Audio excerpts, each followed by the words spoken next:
నేను మిరపకాయలు అమ్ముకునే మనిషినండి ఊర్లో, పల్లెటూరులో. మాది 14 మంది సంతానం. మా అమ్మకు పాటలు పాడితేనే మా అమ్మ నన్ను ప్రేమతో చూస్తుందని చిన్నప్పటి నుంచి పాటలు పాడేవాడిని. టీవీలో ఏ పాట వస్తే ఆ పాట వినిపించేవాడిని మా అమ్మకు. అందుకే నాకు మా అమ్మ అంటే చాలా ఇష్టం. అలా పాటలు పాడే నాకు ప్రతి పేరంటంలో నన్ను పిలిచి పాటలు పాడించుకునేవాళ్ళు. చిన్నప్పటి నుంచి నేను పాటలే పాడేవాడిని. ఒకవేళ ఎక్కడన్నా పెద్ద ప్రోగ్రాంకి వెళ్తే కూడా, టెంపుల్కి వెళ్తే కూడా ప్రజలందరూ వింటుంటే ఆడవాళ్ళ పాటలు పాడేవాడిని, లేచిపోతుంటే జానపదాలు పాడేవాడిని. అది నా యొక్క అన్నమాట. మనిషి అడిగాడంటే ఆ ఫీల్ని బట్టి పాట చేస్తాను అనమాట. అలా నేను 6వ ప్రాణం కంపోజర్గా వచ్చాను నేను ఇక్కడికి. అయితే నాకు మిరపకాయలు అమ్ముతుంటే ఈ ఘాట తట్టుకోలేక నాకు నేవల్ సెలెక్ట్ అయ్యాను నేను. అయినా మా నాన్న పంపించలేదు. 14 మంది సంతానం ఎవరు పోషిస్తారు రా, అందరు కష్టపడాల్సిందే. కండక్టర్గా సెలెక్ట్ అయ్యాను, పంపించలేదు. నేను ఇంకా లాస్ట్కి ఈ పాటలు పాడుతూ పాడుతూ ఈ కారం తట్టుకోలేక పారిపోయి వచ్చాను నేను, నా భార్య ఇండస్ట్రీకి. వచ్చినప్పుడు చిన్నగా కోరస్ పాడితే చాలు బతుకుతానని వందే మాతం దగ్గర సీమల దండు నుంచి వరిశేరాముల వరకు పాడాను. ఆయన నన్ను తమ్మునిగా చూసి మంచి వాయిస్, పెద్ద స్థుతులు పాడతాను ఆయనతో పాటు అనమాట. అయితే నా సంగీతం నా కొడుకున్నాడు ఇంట్లో. నేను హార్మోనియం నేర్చుకుని హార్మోనియం వాయిస్తుంటే నా కొడుకు పెద్ద సిద్ధ మ్యూజికల్ అకాడమీ పెద్ద మాస్టర్. ఇప్పుడు నా పిల్లలు ఇద్దరు, నా కొడుకు కూతురు ఇద్దరు మాస్టర్లే. నాకు ఊహతో వచ్చిన సంగీతం హార్మోనియం మీద రాగాలు మద్రాసులు అన్నీ నేర్చుకుని వచ్చినది ఇక్కడ 6వ ప్రాణానికి ఉపయోగపడింది. నన్ను అందరూ ఈ రోజున పెద్ద డైరెక్టర్లు అందరూ నన్ను అభిమానించిన వాళ్ళే. లేకపోతే నేను ఏ రోజు మ్యూజిక్ డైరెక్టర్ అవ్వాలని నాకు ఎప్పుడు లేదు కోరిక. మిరపకాయల ఘాట కన్నా ఇదే బెటర్ అనుకున్నాను. అలాగా నా భార్య పిల్లల్ని నేను పోషించుకుంటూ చాలా స్థాయికి వెళ్ళాను. అయితే సినిమాలో పెద్ద మ్యూజిక్ డైరెక్టర్ కోరిక ఎన్నడూ లేదు. వీరు గారి దగ్గర కూడా చాలా సినిమాలు చేశాను. శ్రీమతి బంగారం మా అమ్మ ఎప్పుడు వెళ్ళినా మంచి సినిమా చేయరా అనేది. టూ మచ్ ఎక్స్ట్రా లాస్ట్ 6వ ప్రాణం చేసినప్పుడు బాగుంది నాన్న అనేది, పెళ్లివారం అని చేసినప్పుడు చాలా బాగుంది నాన్న అనేది.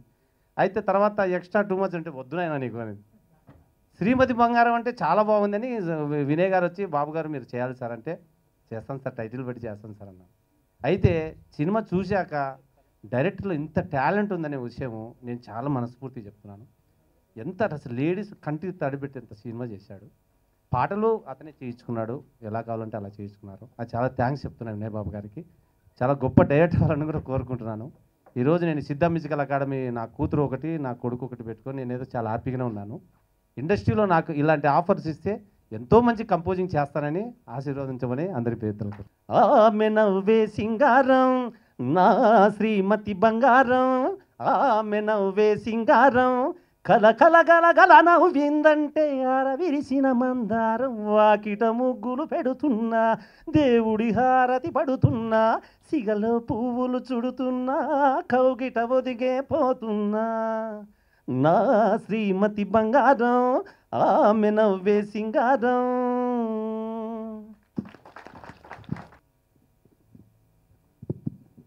పెద్దలందరికీ నా యొక్క నమస్కారం.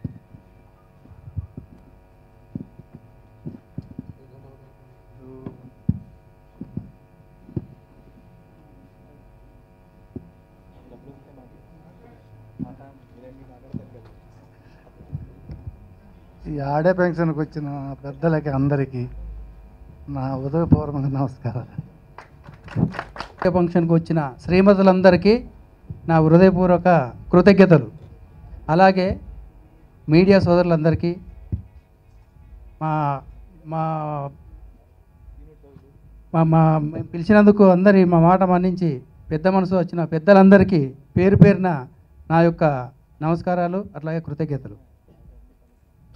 శ్రీమతి బంగారం సినిమా ఈరోజు వస్తున్న సినిమాలలో లవ్ సబ్జెక్టులు, యాక్షన్ సబ్జెక్టులు, హర్రర్ సబ్జెక్టులు నడుస్తున్న యుగం ఇది. ఇప్పుడు నేను శ్రీమతి బంగారం సినిమా చేయడానికి కారణం ఏంటంటే, ఒక డిఫరెంట్గా వెళ్దాము, ఒక మంచి టైటిల్తో అందరినీ మరొక్కసారి భార్యాభర్తలు అంటే ఏంటి, భార్యాభర్తల బంధం ఏంటి తెలియజేస్తూ మనము ఒక మంచి సినిమా చేద్దాము, ఒక ఫస్ట్ టైంగా సినిమా చేస్తానని నేను ఈ సబ్జెక్ట్ చేసుకోవడం జరిగింది. మా ప్రొడ్యూసర్ చెన్న శ్రీనివాసరావు అలాగే సత్యనారాయణ రెడ్డికి వాళ్ళకి సబ్జెక్ట్ చెప్పినప్పుడు వాళ్ళు వెంటనే ఒప్పుకొని నేను సినిమా చేయడానికి నేను చెప్పిన బడ్జెట్లో ఎక్కడ వెనుకంజ వేయకుండా నాకు సహకరించి సినిమా పూర్తి చేయడానికి ఎంతో సహకరించారు. వాళ్ళకి నా కృతజ్ఞతలు. అట్లాగే శ్రీమతి బంగారం సినిమా అంటే కేవలం శ్రీమతులు చూసే సినిమా కాదండి. ఇప్పుడున్న జనరేషన్లో ఈ ఫాస్ట్ యుగంలో అందరూ పెద్ద పెద్ద ఉద్యోగాలు చేసుకుంటూ ఎవరి బిజీలో వాళ్ళుండు, భార్య అంటే ఏంటి, భర్త అంటే ఏంటి, ఒకరిపై ఒకరికి వాళ్ళ వ్యత్యాసం ఎక్కడో డిస్టర్బెన్స్లు వస్తూ వాళ్ళ మిస్అండర్స్టాండింగ్ వల్ల ఏం జరుగుతుంది, అసలు భార్యాభర్తల మధ్యలో వాళ్ళు ఏం కోల్పోతున్నారు అనే ముఖ్యంగా యువతరం చూసే సినిమా నేను తీసింది. ఈ సినిమా చూస్తే ప్రతి ఒక్కరూ యువతరం తప్పకుండా ఈ సినిమాకు కనెక్ట్ అవుతుంది. వాళ్ళ అభిప్రాయాలు మార్చుకుంటారు. వాళ్ళు ఏం మిస్ అవుతున్నారని తప్పకుండా వాళ్ళందరికీ ఒక కొంచెం చిన్న మెసేజ్ వస్తుంది. కాబట్టి ఈ సినిమాను తప్పకుండా ఫ్యామిలీతో పాటుగా ప్రతి ఒక్క యువత చూడవలసిన సినిమా. అన్ని విధాలుగా వేణుమాధవ్ గారి కాంబినేషను, హేమ గారి కాంబినేషన్ కానీ వాళ్ళ కామెడీతో పాటు మంచి సెంటిమెంట్ కూడా ఉంది వాళ్ళ జంటలో. ఇంతకుముందు వాళ్ళు భార్యాభర్తలుగా చేసిలేరు, ఈ సినిమాలో ఫస్ట్ టైం చేశాను. మంచి కామెడీ ఇచ్చారు, వాళ్ళు బాగా సహకరించారు షూటింగ్లో కూడా, వాళ్ళకు నా కృతజ్ఞతలు. అలాగే ఫిలిం బై అరవింద్ సినిమా తర్వాత రాజీవ్ కనకాల, రిషి ఇద్దరు మళ్ళీ వాళ్ళ కాంబినేషన్లో రిపీట్గా చేస్తున్న సినిమా. వాళ్ళు ఇంతకుముందు చేసిన సినిమా అది ఒక థ్రిల్లర్ సినిమా, ఇది ఒక ఫ్యామిలీ సబ్జెక్టు. వాళ్ళ కరెక్ట్గా సూటబుల్ అయింది. తప్పకుండా ఈ సినిమా వాళ్ళు చేసిన వాళ్ళ పాత్రలకు వాళ్ళకు న్యాయం చేసి బాగా యాక్ట్ చేశారు. వాళ్ళకు కూడా నా యొక్క కృతజ్ఞతలు. మా హీరోయిన్లు కూడా బాగా చేశారు. వృషాలి అనే అమ్మాయి బొంబాయి అమ్మాయి అయినా తెలుగు రాకపోయినా చాలా చక్కగా ఇందాక తెలుగులో మాట్లాడింది, మీరు చూశారు. ఆ అమ్మాయి కూడా మంచి బ్రైట్ ఫ్యూచర్ ఉంటుంది, బాగా యాక్ట్ చేసింది. ఇందాక చూశారు టీజర్లో, సాంగ్లో. సో ఈ సినిమాను మీరందరూ ఆదరించి మా చిన్న సినిమాను పెద్ద సినిమా రేంజ్లో పబ్లిసిటీ చేయాలని మీడియా సోదరులను కోరుకుంటున్నాను. అలాగే ఇప్పుడు ఈ పెద్ద పెద్ద సినిమాలు వచ్చి వందల వేల థియేటర్లు రిలీజ్ అవుతున్న తరుణంలో చిన్న సినిమాలకు థియేటర్లు దొరకక చాలా ప్రాబ్లమ్స్ వస్తున్నాయి. మంచి సబ్జెక్టు కూడా ప్రేక్షకుల ముందుకు వెళ్ళలేకపోతుంది. ఈ సమస్యను సినిమా పెద్దలు తప్పకుండా దృష్టిలో పెట్టుకొని చిన్న సినిమాకు తప్పకుండా వాళ్ళు సహకారం ఇవ్వాలి. అలాగే రామకృష్ణ అన్న గారు మాకు చాలా దగ్గర ఆత్మీయుడు. మేమే కాదు, చిన్న నిర్మాతలకు ఆయన మాకు అండదండ. అన్ని విధాల మా సినిమాకు అతను సహకారం అందించి మాకు థియేటర్స్ విషయంలో కానీ రిలీజ్ విషయంలో కానీ మాకు సహకరిస్తారని నేను మరొకసారి వాళ్లకు నా మనవి విన్నవించుకుంటున్నాను. గారిని వేదికపైకి సాదరంగా ఆహ్వానిస్తున్నాం. నిర్మా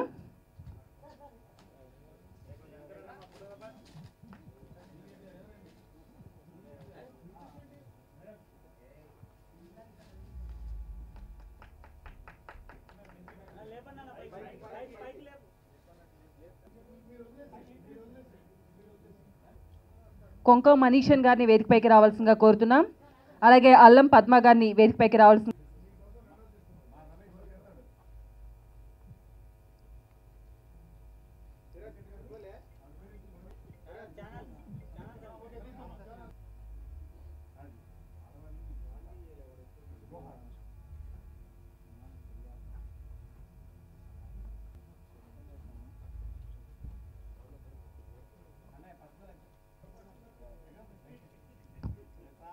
మీడియా ఆర్గనైజేషన్ అండ్ డిజిటల్ ప్రమోషన్ని E3 మీడియా అందిస్తుంది. అలాగే ఆడియోస్, మరి పెద్ద సినిమాలు అవ్వాలంటే ఇలాంటి కూడా కొంచెం బ్యాక్కి వస్తే కనుక మనకి ఫొటోస్లో చాలా బాగా కనిపిస్తాం.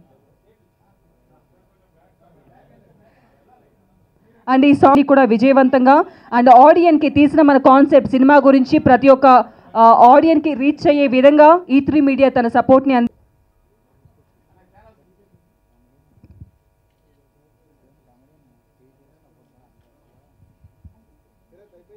Thank you for coming all in our Srimati Bangaram movie audio launch.